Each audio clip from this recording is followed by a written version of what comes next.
안녕하십니까. 나이는 송입니다. 나는 네팔에서 한국온 지 1년 4개월 있습니다. 나는 지금 선안 농가산업 시장에 일하고 있습니다. अनि नमस्ते म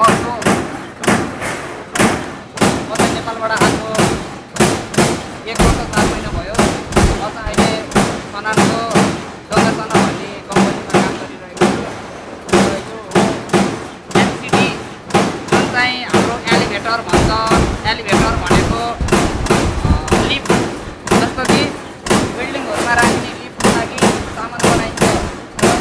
एनसिडीले गर्ने काम हो, जुनलाई सामानहरूलाई भित्ता भर्ने वालहरू मारेर नटबोल्टहरू हाल्न विभिन्न प्रकारका काम गरिन्छ। यो एनसिडीले सारिङ हुन्छ, सारिङबाट एनसिडी हुन्छ, एनसिडीबाट बेन्डिङ हुन्छ, बेन्डिङबाट आधा हुन्छ। यो चाहिँ हाम्रो पानेल हो। यो चाहिँ हाम्रो लिफ्टको ढोकाहरू र भुइँमा बिछाउने यतातिर छ र त्यो चाहिँ ढोकाहरू हो। यो चाहिँ अहिले चाहिँ एनसिडीको काम भइरहेको छ। हामीले काम गरिरहेको छौँ र यो चाहिँ जतिसुकै भए पनि कोरिया भनेर भन्छन् सबैले। कोरियामा सुख छ, कोरियामा सुख त त्यस्तै हो, कोरियामा सुख धेरै छ। तापनि पैसा छ भन्ने हो, गल्फ कन्ट्रीमा कोरियामा अलिकति पैसा छ भन्ने हो। त्यसै कारणले मान्छेहरू सुख गरिरहेका हुन्छन्।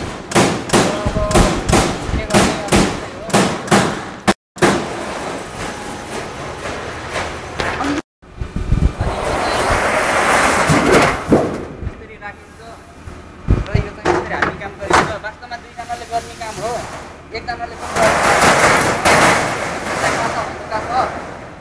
यो माथा चाहिँ हजुरको पानेलको ढोकाहरू हुन्छ।